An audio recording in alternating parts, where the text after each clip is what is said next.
Hello and welcome to today's Econolastic video. I'm Andrew. I'm Joe. And in this one, we're going to be covering the first type of equilibrium unemployment, which is known as frictional unemployment.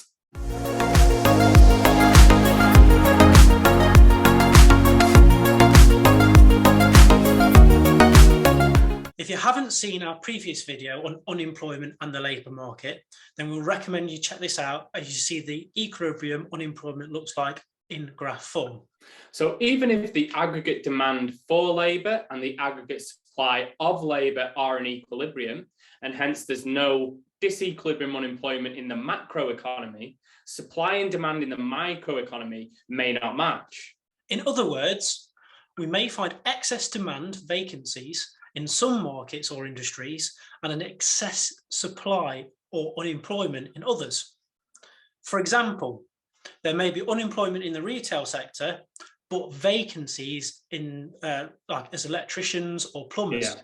However, the retail workers cannot immediately reskill, retrain, and transfer over to them industries and sectors. So frictional or search unemployment, as it's also known, occurs when people leave their jobs for whatever reason. These people then remain unemployed for a period of time, and that period of time depends on some of the factors that we're going to list now. So the main assumption that underpins search unemployment is that information is imperfect. In other words, there are transactional frictions that prevent the employer and the job seeker from finding an instant match. So these frictions can come in the form of a few different things. The first one being geographical frictions or geographical differences. So that would be, say, I live in Preston and I got offered a job in London, but I'm not willing to move to London. Yeah. However, we actually think this friction sort of reduced in recent years, especially over the past couple of years with the COVID pandemic. There was obviously a real emphasis on remote working, and that's now become much more part of a lot of industries, especially office workers. So I could be in Preston and my head office could be in London and I can work remotely absolutely fine. So that has reduced that friction somewhat. Mismatch in salary expectations, a pretty obvious one. You want 30, the employer is offering 25. Another form of what we call transactional friction is missing credentials or skills gap. So like Joe said before about the example between, say, a retail worker wanting to become an electrician, that can happen, but it can't happen immediately. They would have to take a period of time to retrain. So there's that delay between them going from one job to the next. So advertising or seeking a job on different platforms. So the employer is advertising on LinkedIn. You're not in LinkedIn. You're actually using another platform like Indeed. So therefore, you're not seeing the job, and they're not able to get that advertisement to you because you're on a different platform. And finally, you can even be slowed down by slow negotiations or response times between the employer and the potential employee. Yeah, so all these factors means that the employers are not aware of all the candidates available, and the workers are unaware of all the employers or jobs that are available. So at this point, we're going to try and explain this further with the use of a graph, and we're going to go to the whiteboard behind me. So the graph on your screen, I'll explain it. On the y-axis, we have the wage rate. On the x-axis, we have the length of time unemployed. And the other two lines we're going to come on to shortly. So in a search for a job, you will have a set of preferences and expectations, which can crucially vary over time. So for job seekers, this generally encompasses wages, benefits, working conditions, and other characteristics of the job. At the beginning of a job search, you'll generally have high expectations. This means when you may be offered a job, you will likely believe there are better alternatives out there. So this is represented by curve WA. So what Joe's just explained, at the start of your job search, we think on the x-axis, we're at the start of our job search here, your expectations are high, you're willing to hold out for a better job, and you want a higher wage. The longer someone remains unemployed, however, the more anxious they tend to get.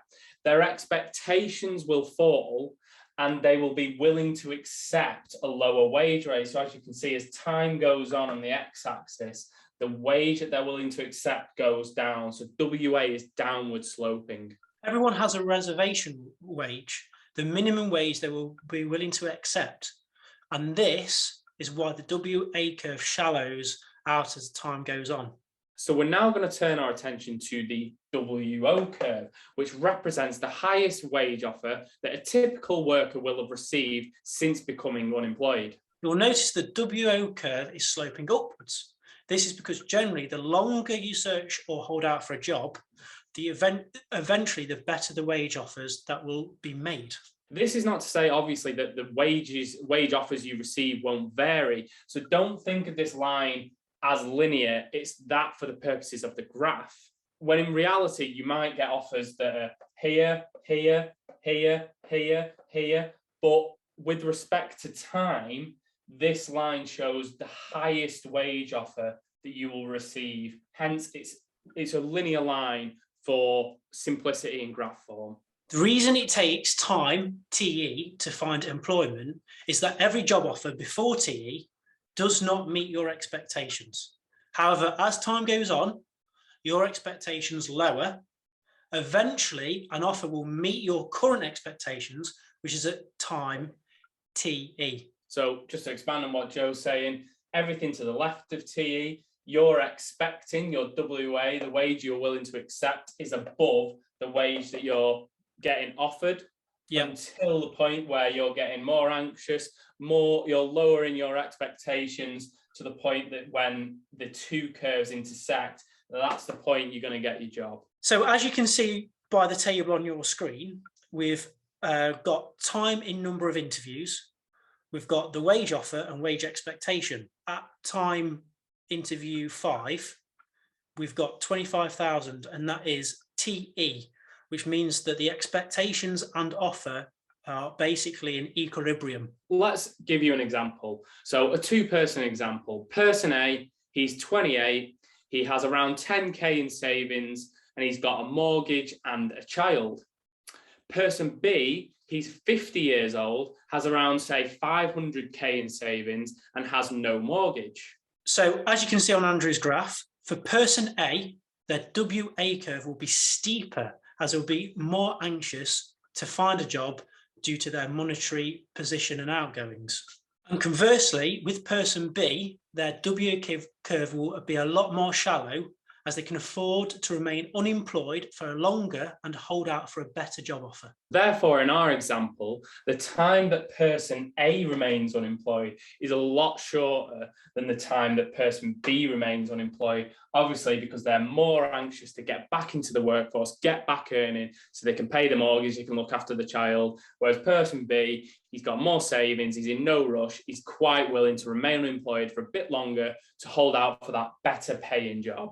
Yeah. The one way you could reduce the length of search unemployment is to provide better job information. This can be through means such as more government job centres. So this also includes more private employment agencies, better search engines on websites and better apps.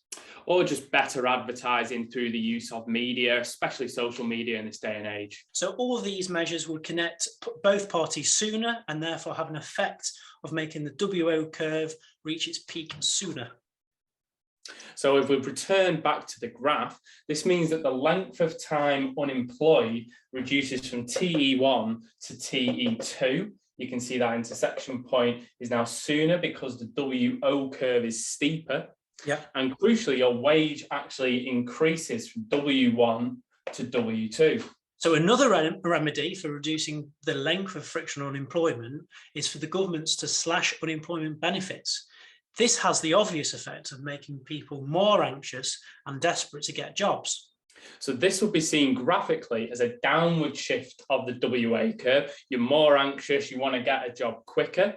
So you can see the intersection now comes at TE2. So you are reducing the amount of time that you're unemployed from TE1 to TE2 here. But unfortunately with this method, you actually accept a lower wage. So your wage hasn't gone up and you've got a job quicker. You've got a job quicker, but your wage has gone down. Thanks for watching our Econ Elastic videos. Please check out our other YouTube videos on a range of economic topics. Don't forget to like and subscribe to the channel. Please also check out our website at econolastic.com. The link will be in the description for you. This is where you'll find our step-by-step dissertation writing guide, which is suitable not just for economics, but for a whole host of degree subjects. And it's where you can also book us personally for 2-to-1 tutoring sessions. See you in the next video.